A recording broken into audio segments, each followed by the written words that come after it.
So ngayon po, atin po pag-aaralan, no, patungkol po sa pagde-develop po ng personal natin, no, sarili natin at yung ating ministry discipline. So napaka ganda po nito, mga kapatid, kasi ah, ito po ang challenge sa atin, no? Ito po ang isa sa mga challenge sa atin, lalo sa ating mga churches, dahil po ay ano kaya ang maganda para sa inyo po? Ah, Magdisiplina o dinidisiplina? No, pero both po siya kasi habang tayo po ay nabubuhay dito sa mundo, ah, tayo po ay nagdidisiplina, same time po dinidisiplina din po tayo. So nagdi-disciple po tayo, and then meron din pong nagdi-disciple sa atin. So napakahalaga po ng discipline sa paglilingkod na po, kasi diyan po masusukat yung ating pagsunod sa Panginoong Diyos. So maraming umaayaw nito. Maraming umaayaw nito na ano yung pagko-correct, yung pagdidisiplina, lalo na po mga matatalino, maraming experience sa mga company, maraming karanasan sa pag-solve ng problem dahil sila ay mga counselor, sila ay lalo na mga attorney, piskal, no? So pagsasabihan niyo po, lalo na pag tayo pastor, no? Minsan ay may mga pastor na hindi siya masyadong vocal doon sa mga tao kasi baka masaktan, no? Pero yun po dapat, mga kapatid, na po kailangan po nila ng discipline, at the same time kailangan rin po natin ng disiplina. So paano ba natin ma-develop ating personal at saka yung ating ministry discipline? So meron pong tatlong key dito, mga kapatid, no, ating pag-aaralan. So una-una po ay meron pong spiritual discipline para sa mga leaders, no, para sa mga manggagawa. And then meron din pong time management and organization. Tapos meron din pong settings and achievement ministry. Yon, mamaya-maya pa po yan. Yeah, advance. Okay lang po. So section ano po, balik po doon sa sa chapter 4 po, developing personal and ministry discipline. So ibig sabihin, mga kapatid, yung mga spiritual na disiplina, ano po, na para sa mga pinuno, sa mga pamamahala ng oras at lalo na sa ating organisasyon, ay talagang yun po ang ating pagtatalakayan ngayon. So isinasama na rin natin ang mga praktikal na hakbang, mga dahilan at mga halimbawa upang gawing angkop ang mga konseptong ito. So section A po, no? Spiritual disciplines for leaders. So ang definition po ng spiritual discipline. Sige po, next page. Ayun. So yun po yung our habits and practices that helps deepen our relationship with God, shape our character, and sustain our ministry. This include prayer, Bible study, fasting, worship, and solitude. Ayun. So bilang isang Christian, mga kapatid, dapat maging habit natin yung prayer, Bible study. Kung maaari pa, tama, no? Fasting, and then worship. Kasi po, parang tayo lang, na nagiging habit na po natin yung pag-say thank you. Hinahabit natin yung sabing please, sipilyo. Yun yung mga habit po natin, daily habit po natin. Pero as a Christian po, no, mas maganda po na ang ating magiging habit po ay include prayer and Bible study, fasting, worship, and solitude. So napakahalaga po yan mga kapatid kasi yun, kung papaano tayo magiging mature, no? Papaano tayo umawak ng mga group, no? Kagaya po natin na pag-aaral ngayon ay isang youth ministry. So napakahirap po, ulang mga kapatid, napakahirap pong alagaan ang youth. Kasi oo siya. Sabihin natin, pwede kang sumama. Ay, oo, sasama. Pero pag sinabi ng mga magulang, hindi pwedeng sumama, ayun. Kaya maraming strategy, maraming mga kaparaanan upang magamit natin ng husto ang ating mga kabataan. So, isa po mga kapatid, yung pagdidisiplina sa kanila. So, number 2 po, reason for spiritual discipline.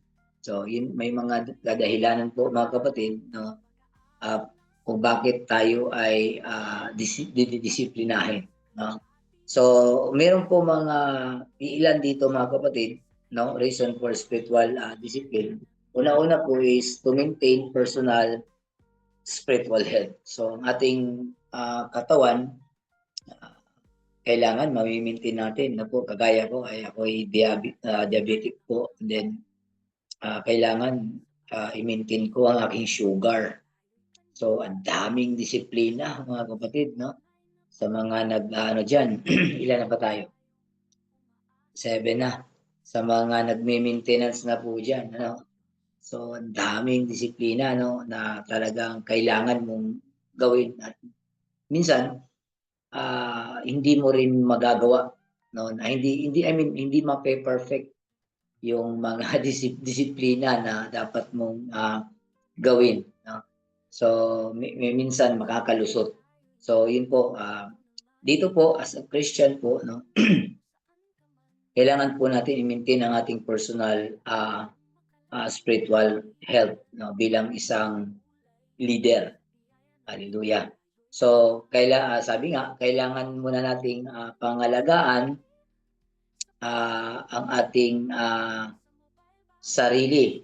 Ano po, sariling spiritual na buhay bago sila maging epektibong mamuno sa iba, no? So sabi, leaders must first nourish their own spiritual lives before they can effectively lead others. So tayo muna kasi tayo talaga ang leader. Sabi po sa John 15:4, abide in me and I in you. So as the branch cannot bear fruit itself, no, hindi lang basta mamunga ang ang bunga. Hindi lang siya basta umusbong na maging bunga na kung wala siyang puno. So dapat tayo mga puno, tayo mga leader, dapat tayo ay makitaan ng hindi tayo malnourished, no?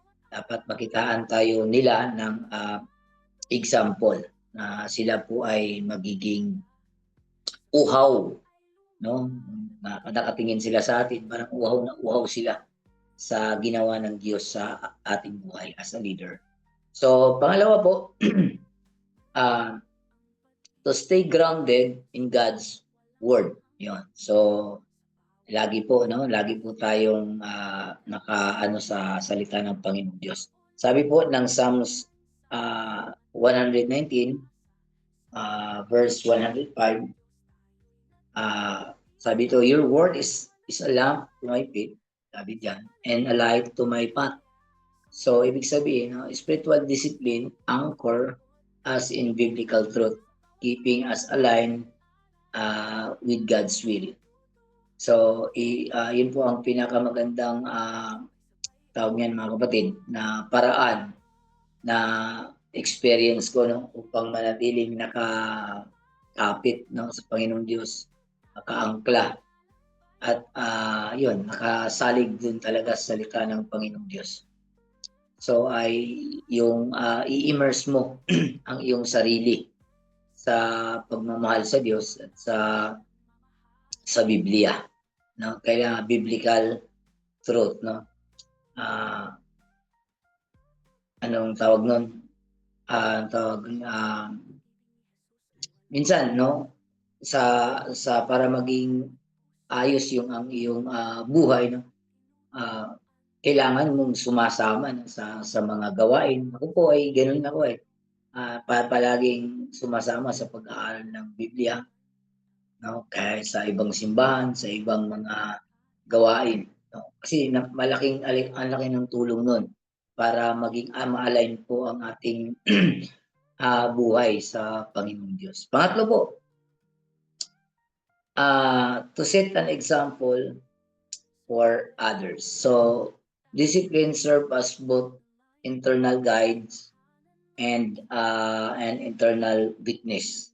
Yun. Sabi po sa 1 Timothy 4:12, huwag mong hayaang hamakin kaninuman dahil sa iyong kabataan. Yung Tagalog version para mas maganda. Salip, maging halimbawa ka sa mga mananampalataya sa iyong pananalita, pag-uugali, pag-ibig, no, pananampalataya at malinis na pamumuhay. So as a youth leader mga kapatid, dapat tayo ay magiging model. Ano po? Kung ano po yung ano tawag doon, kung ano po yung ating ginagawa. Hallelujah. So maging example po tayo kung ano ang ibig sabihin ng pamumuhay na talagang yung buhay natin ay nakasentro kay Jesus Christ. So, pangatlo po, how to implement spiritual discipline. So, yun. Meron pong mga iilan dito ngayon na ating tatalakayin kung paano natin i-implement yung spiritual discipline. So, yun nga po, ito po ay maraming nahihirapan po dito sa kung paano nila didisiplinahin ang iba, lalo na sa ating sarili. So, ang discipline po dito mga kapatid ay ginawa po siyang acronym. No? So, discipline, D, ibig sabihin ng D ay dedicate time for God. So, ganun po dapat natin implement ating spiritual discipline. So, habang ang Diyos ay nagsasalita sa atin sa pamamagitan ng kanyang salita, so maaari tayong tumugon sa kanya sa mga panalangin. Ano po? So ang kanyang salita ay tulong ay nag-iingat sa atin mula sa kasalanan at tumutulong sa atin na lumago sa pagiging katulad ni Kristo. So kailangan po magbigay tayo ng oras sa Panginoong Diyos mga kapatid. Turuan natin yung mga kabataan na ito ang kailangan nating gawin na magbigay ng oras sa Panginoon. Meron nga po ang kabataan sa amin na nagsasabi, ipag-pray daw siya dahil medyo naging alanganin ng kanyang buhay. Medyo nanlamig siya. Yun. So, yung sa kanya ay walang ibang paraan dyan para magiging laging on fire ka is dapat ay huwag kang hiwalay sa Diyos. Malawa ay dapat involved ka lagi sa mga gawain. Kasi ang isa sa sign, mga kapatid, na kung tayo ay lukewarm na, ay medyo mahina na or nawala ng gana, no? Yung mga tao nakikita natin, malimit, active nung mga nakaraan, pero pagdating ng ngayon ay wala na. I-chat mo, wala nang response. Sa mga gawain, kahit sa linggo, late na. Yun, nakikitaan po natin. So, para maiwasan po natin mga kapatid, yung mga ganun, klaseng, or kung mayroon tayong makikita mga kabataan na ganun, atin po silang encourage, no, na magkaroon po sila ng oras.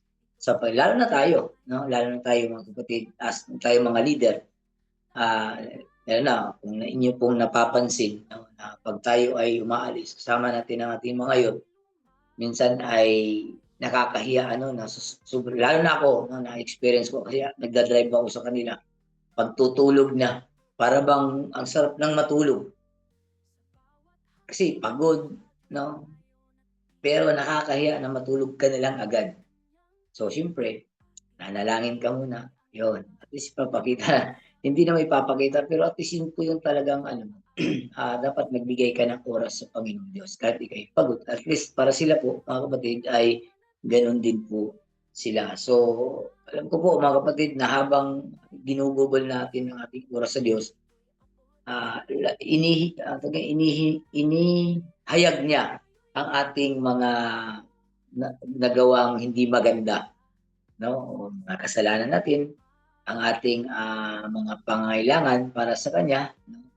At yun, isinisimulan niya ang proseso ng paggawa sa atin na higit na katulad ni Kristo. So, yun ang kagandahan doon. So, hindi biro mga kapatid, no, na ba yung magbigay tayo ng oras sa Panginoong Diyos. Kasi po, siyempre, meron din yung mga problema.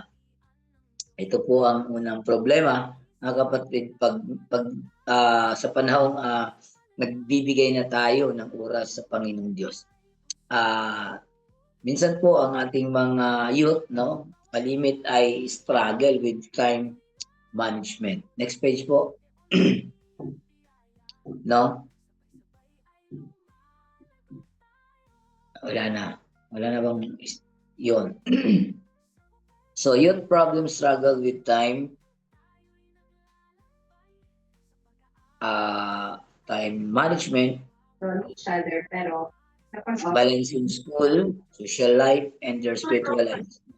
So, yun, prayer, Bible reading, and worship, no, easy fall to the bottom of their priority list. Kasi ganun nga mga kapatid struggle po talaga sa mga kabataan natin ang pagbibigay ng oras sa Panginoong Diyos. Dahil po yun nga, hindi nila masyadong nababalansi ang kanilang paglilingkod at sa kanilang school, sa social life nila. So, yun, yung pananalangin, yung pagbabasa ng Biblia, minsan hindi nila na nagagawa kahit anong sabi niyo po sa kanila. Pero dito po, meron pong solusyon na dapat nating solusyonan ano, para doon sa mga kabataan na ganoon po ang kanilang mga karanasan. So, dapat po ay encourage natin, no, ang ating mga kabataan to intentionally set aside daily time. Yan. So, kahit po mga 10 to 15 minutes for prayer, no, Bible study and worship. So, pero hindi madali. Alam ko po mga kapatid na hindi madaling mag-encourage, no. Kaya dapat, no, talagang yung kagaya nung pag-aral natin nung nakaraan, na dapat meron silang sinasubmit sa atin, lalo na sa kanilang devotion, no, or sa kanilang mga leader. Kung mayroon man tayong itinatalaga sa kanilang mga leader, at least meron talagang nagmo-monitor, no. So, yung 10 to 15 minutes, mga kapatid, ito po yung example lang po dito sa ating pag-aaral ngayon. Pero depends, no, sa inyo kung bibigyan mo sila ng 5 minutes or ano siya ng 20 minutes, no, sanayin natin sila ng mga ganong sa panalangin, sa pag-aaral ng salita ng Panginoong Diyos, lalo na sa pagsamba, no, daily, no. So ang pag-i-schedule po ng specific na time po each day, bawa like bago matulog, no, ay talagang nakakatulong po yun sa kanila. Sabi nga po sa verse, no, Matthew 6:33, seek first his kingdom and his righteousness, and all things will be given to you as well. So, yun po mga verse na pwede po nating i-encourage po sa kanila. Then ang practical advice po yan mga kapatid, no, siguro ay sabi nga diyan, use phone reminders or apps, no? May mga apps tayo ngayon na to set regular alarms for dedicated prayer time or sa pagbabasa ng salita ng Panginoong Diyos or sa pagsamba sa Panginoong Diyos. So, sabihan natin na baka pwedeng magpa-alarm ka. Pero, yun nga po, minsan hanggang yung alarm lang, tapos pinapatay lang din. No, pinapatay lang. So, kailangan talaga natin silang tutukan yung ating mga youth ngayon. So, making sure it becomes a non-negotiable part of daily routine. So, sa I po, no, under discipline, no, I immerse in scripture. So, immerse in scripture. So, ibig sabihin po, mga kapatid, ay magpapakalalim po, no, sa salita at bigyan natin ng pansin ang panawagan ng Diyos. At maaari po nating tanungin siya tungkol sa mga bagay-bagay, no? Kasi po ay hinuhubog tayo ng Diyos sa pamamagitan ng kanyang salita bilang kanyang mga disipulo. So, hindi biro, no? Hindi biro, mga kapatid, na yung pag-immerse, pagpapakalalim, no, sa salita ng Panginoong Diyos. Maaring mga ilan lang, pero sa ating mga dinidisipulo na talagang nagpapakalalim sa salita ng Panginoong Diyos. Pero kailangan talaga nila. So, intentional natin silang sabihan talaga, no? Araw-araw man, chat, text, no, gamitin po na para at least po magkaroon po sila ng pagpapakalalim, no, salita ng Panginoong Diyos. So, yun nga po, diyan sa immerse in scripture, mayroong mga problem as kagaya po nung ating nabanggit kanina, yung immerse in scripture. I mean, dedicate time to God, no? So itong immerse in scripture ay yun, kung halong nagpapakalalim tayo sa salita ng Diyos, meron pong aatake, no? Aatake po ang ating kaaway. So, sabi nga po, many young people find it difficult to understand the Bible or feel that it's not relatable to their current life situation. So maraming mga yung ganun nga, no, mga young people na talagang nahirapan silang intindihin yung mga Biblia. Then maaari minsan ay hindi sila komportable doon sa pagbabasa ng Biblia. No, kasi po alam naman natin yung mga kabataan natin ngayon ay maraming ginagawa. Ano po, pag nakahawak na ng cellphone, natawag na ng barkada, yon. So medyo hirap na. Pero dito po sa ating pag-aaral, meron din po siyang solusyon. So sabi dito, teach youth how to immerse themselves in the Bible by starting with relatable passages, simple Bible reading plans, wala ako. Bible reading plans that address their struggles and question. Tama ba? Mali naman natin. Mali po yan. Immerse. Kanina pa po yan. Nandito na tayo sa, nga. Plans that address their struggles and questions. Yun, tama po. So, ulitin ko po, mayroon po mga Bible apps with devotion. Devotionals are helpful para sa ating mga kabataan to integrate, no, scripture into their daily lives. Marami na pwede natin silang pasahan, pwede natin silang bigyan no, na may minsan nagkukusa na lang po mag-alarm, no, patungkol sa kanilang time to immerse sa Biblia. So sabi po sa Psalms 119, 105, sabi dito, your word is a lamp to my feet and a light to my path. Hallelujah. So ito po yung practical advice mga kapatid. No? Uh, start with a verse of the day. Pictures in the Bible, apps, and read short devotionals and speak to relevant youth topics such as anxiety, identity, and relationship. No? Para mas maano nila po, mas gusto nila yun eh. Yung mga nauugnay sa kanilang mga topic, ano po, sa halimbawa, nahihirapan sila sa kanilang school, nahihirapan sila sa kanilang paglilingkod. Yun. So, doon tayo magpo-focus sa mga topic na yun. Sa kanilang pagkakakilanlan, dan ay nalalaman lang na, born again ka pala. O tagal na, ang ngayon ko lang alam yung mga ganun. So, dapat na-advise natin sila na magbabasa-basa po sila ng kahit ilang verse po ng Bible para po nagkaroon sila ng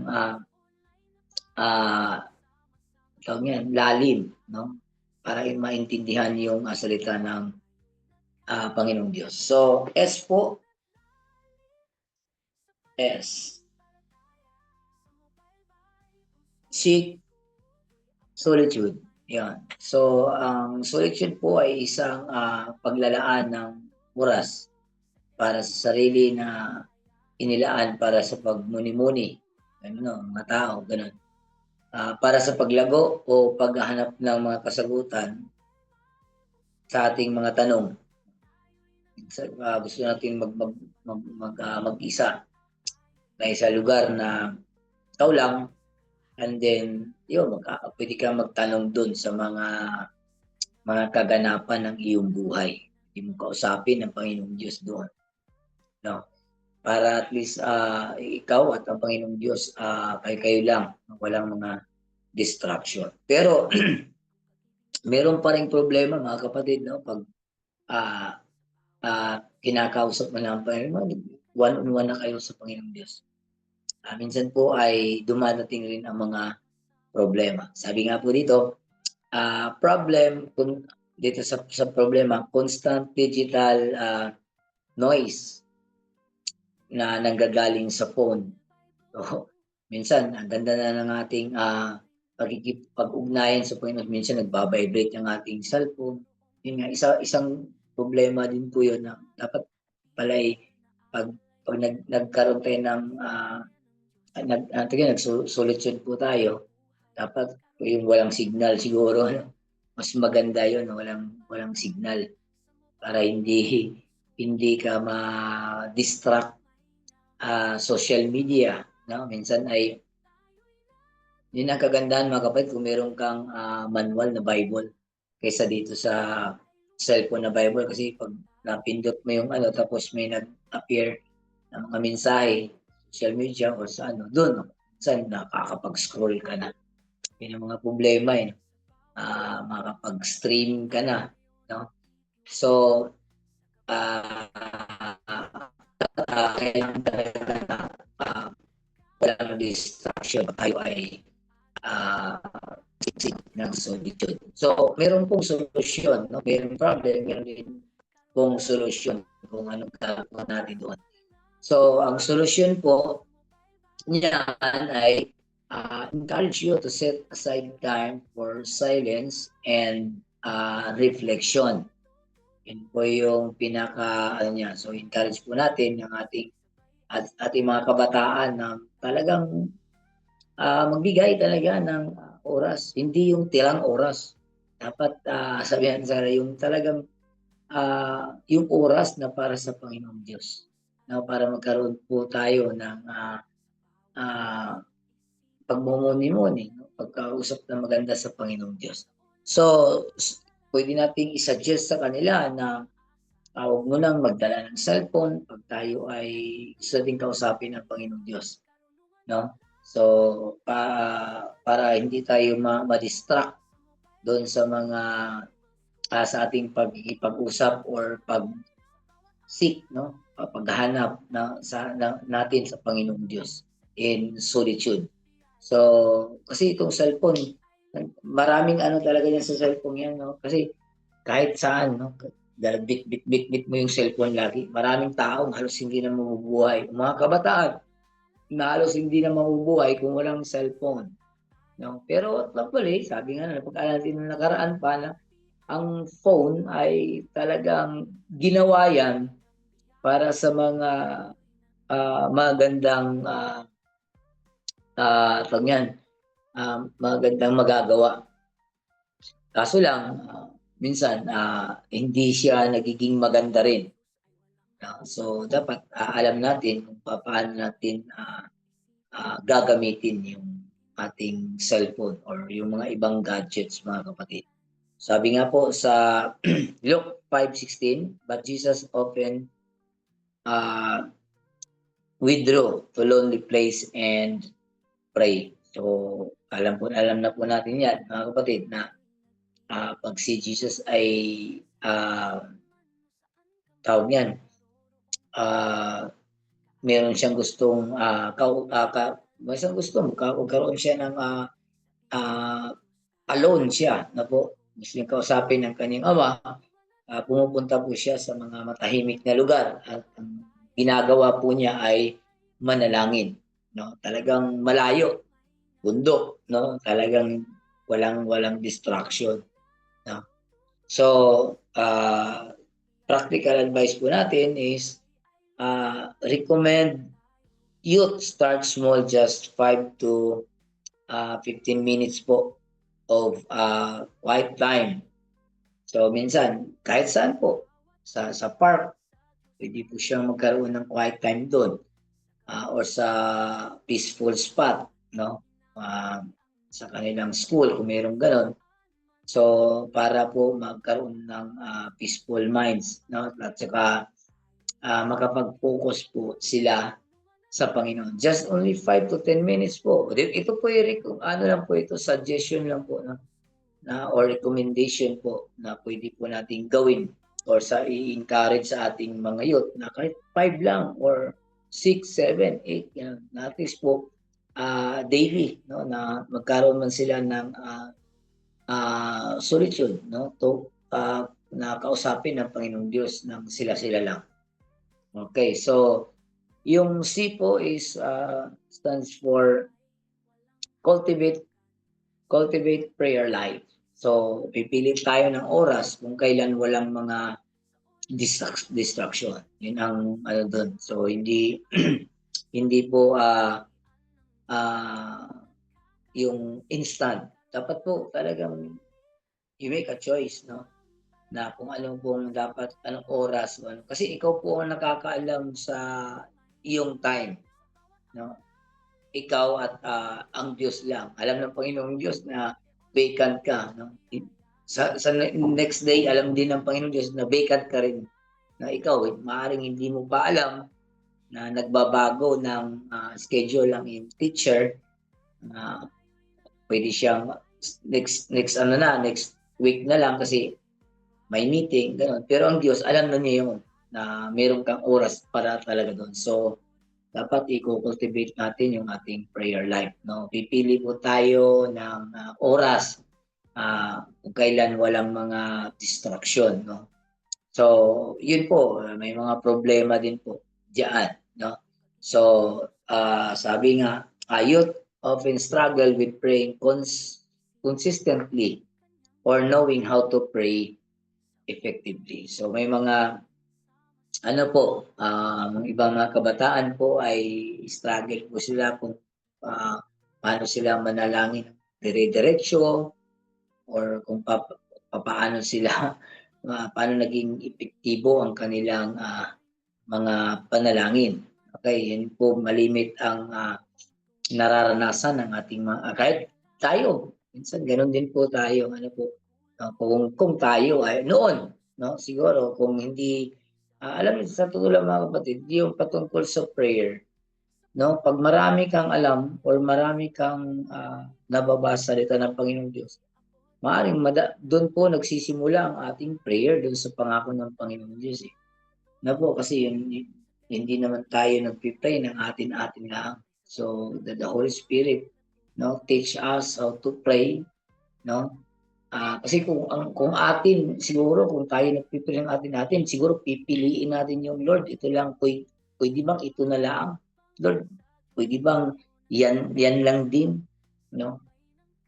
Pero kung talagang ihayaan natin ang Panginoon Diyos no. Kasi minsan sa ating prayer kasi ay may mga taong siya lang ang nagsasalita, hindi na siya nakikinig sa response ng Panginoon Diyos. Yun ang isa din sa struggle na problema. So dapat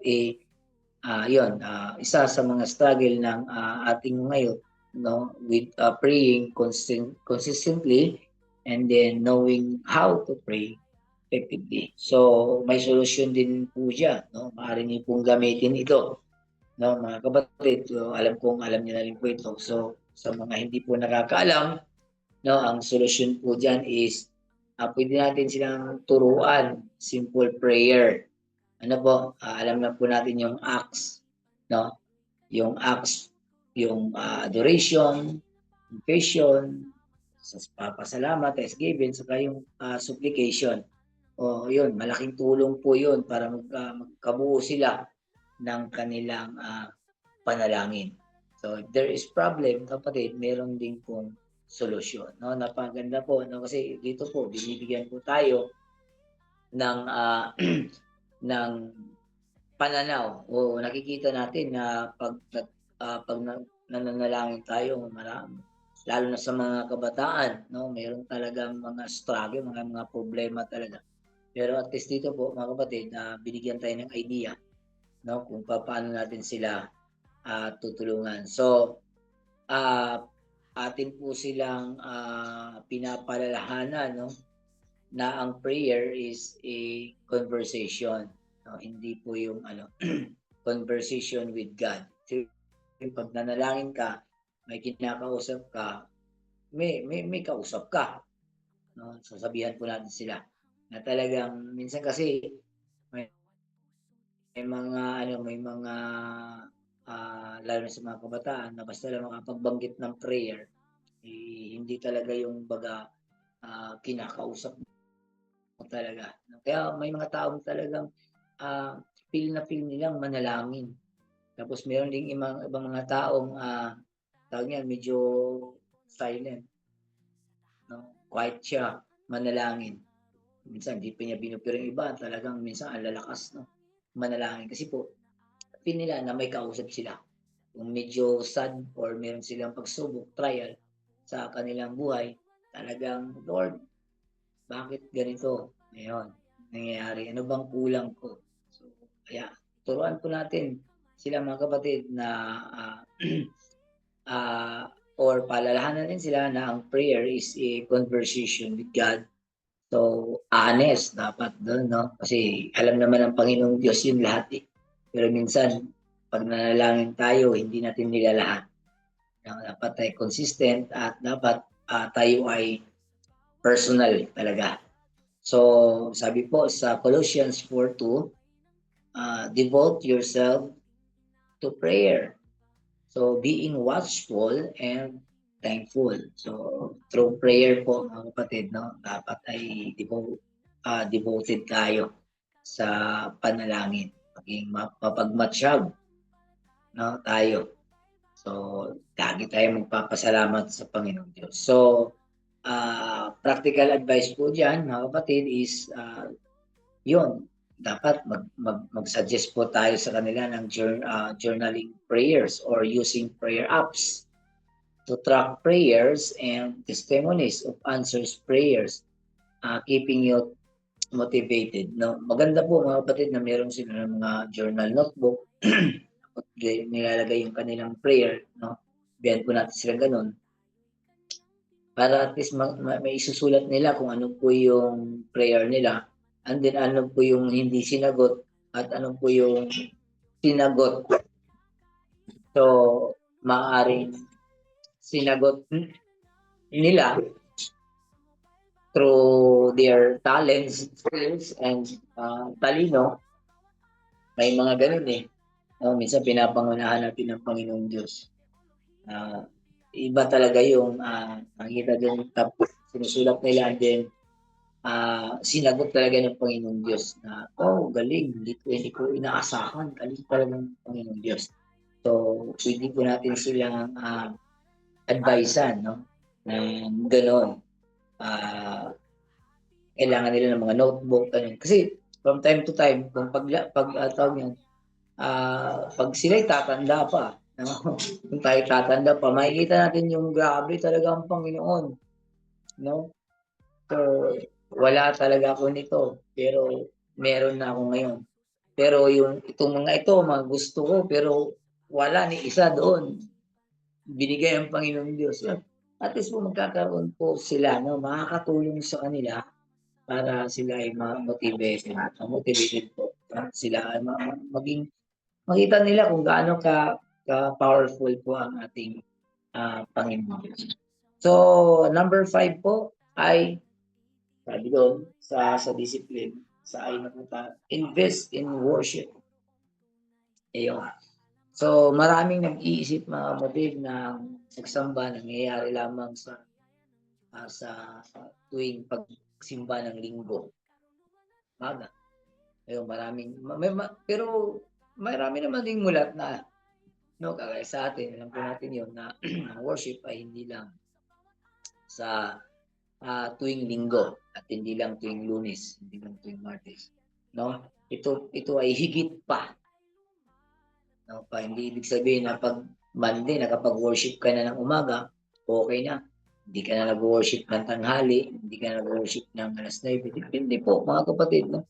Kasi ang pagsamba sa Pinos, ibig sabihin, kilalang-kilala mo ang Panginoong Diyos. Talagang mahangang ka sa kanyang galing. Napakagaling po talaga ng Panginoong Diyos.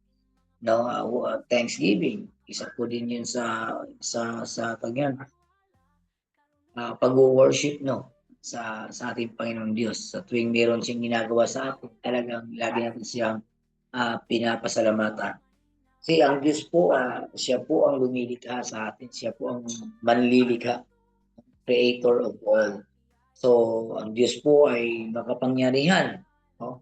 Kaya dapat mag-invest tayo ng pagsamba sa ating Panginoong Diyos. So, ang ating Diyos, alam po natin na siya ay puno ng katarungan, no? Talagang puno ng pagmamahal. Kaya iniibig po tayo ng Panginoong Diyos. At higit sa lahat, ang ating Panginoong Diyos ay karapat-dapat, no?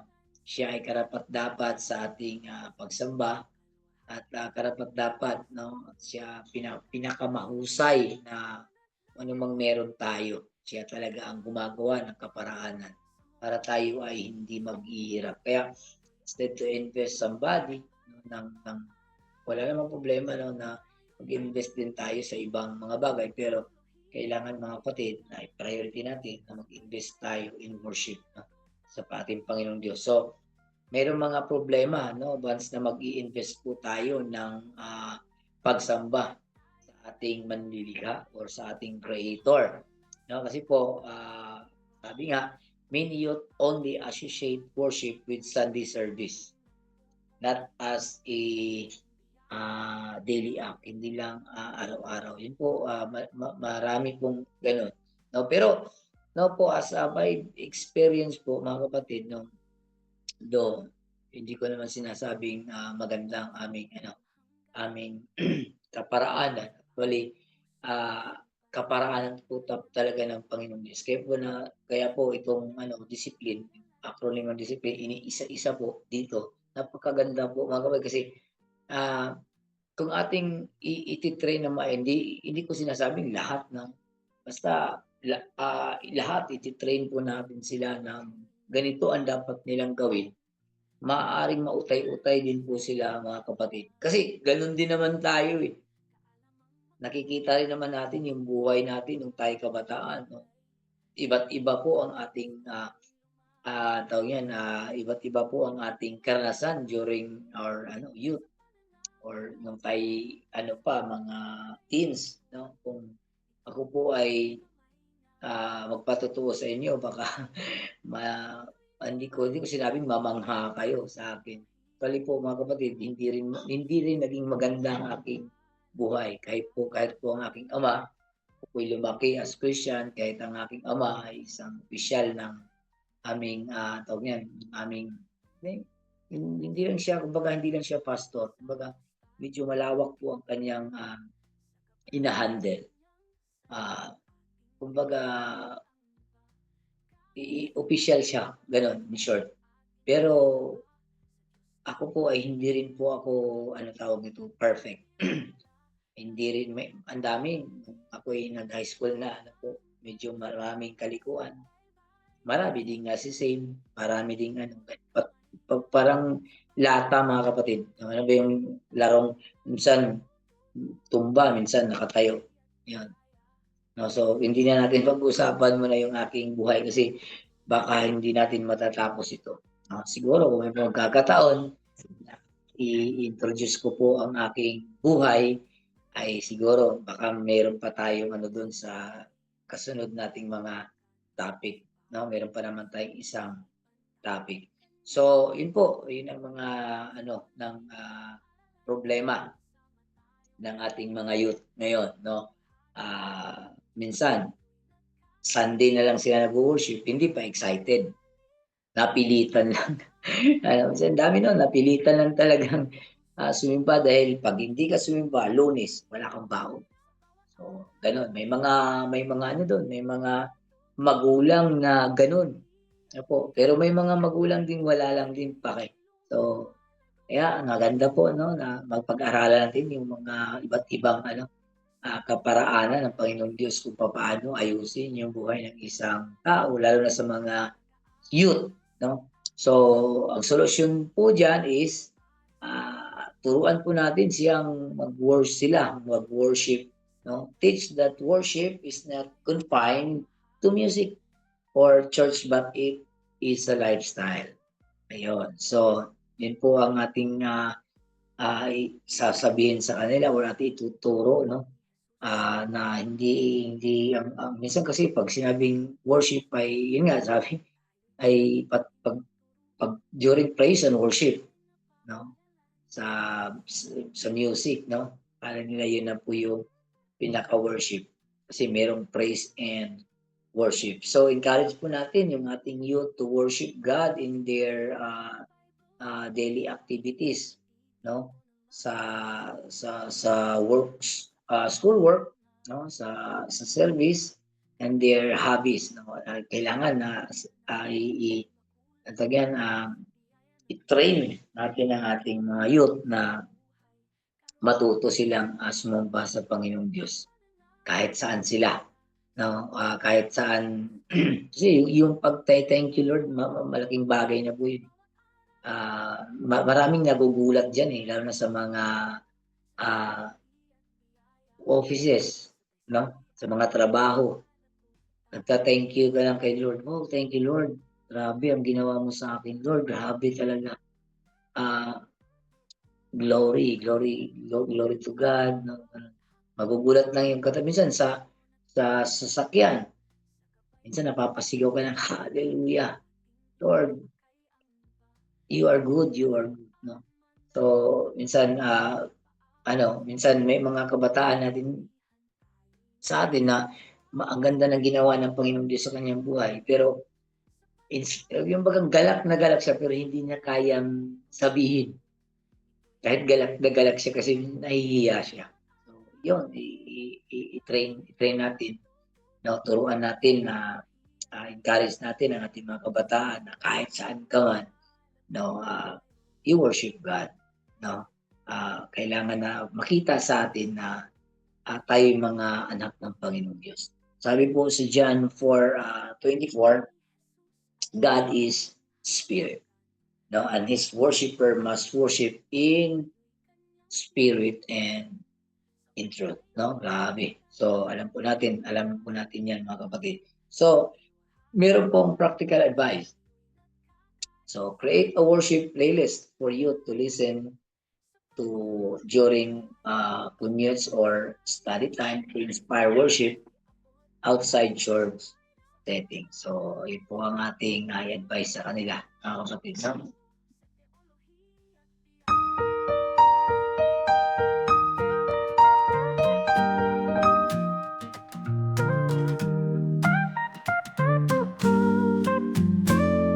Sa Mobile Bible School, tayo'y nagtitipon online. Sa tahanan man o saan ka man, naroroong tunay kaalamang makalangit at biblikal na aral ay makulay. Sa biyaya ng Diyos tayo'y lumalago sa buhay, karunungan at lalim sa pananampalataya. Sa Mobile Bible School, ito'y abot kamay na. Sa bawat aralin, tayo'y natututo sa teolohiya at biyaya. Sabay-sabay ay lumalago tayo.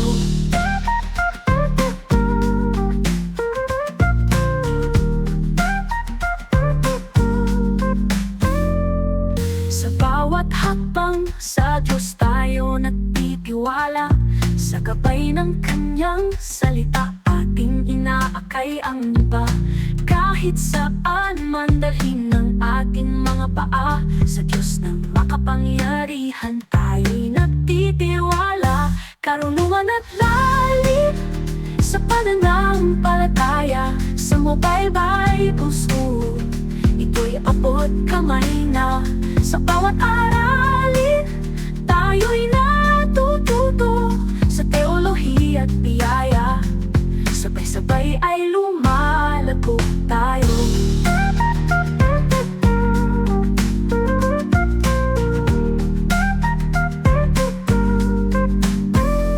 Ang pag-ibig ni Jesus ay walang hanggan.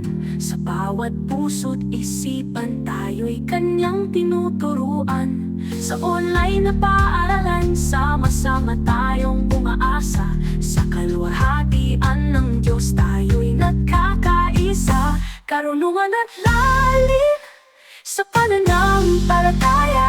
Sa Mobile Bible School, ito'y abot kamay na.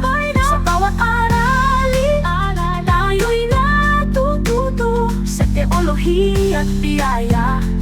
Sabay-sabay ay lumalago tayo. Hey, sa Mobile Bible School, tayo'y naglalakbay.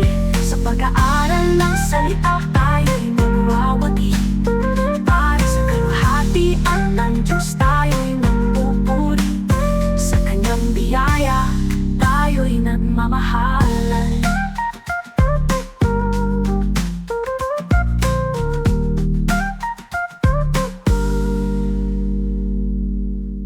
Ang pag-ibig ni Jesus ay walang hanggan. Sa bawat puso't isipan, tayo'y Kanyang tinuturuan. Sa online na paaralan, sama-sama tayong umaasa. Sa kaluwalhatian ng Diyos, tayo'y nagkakaisa.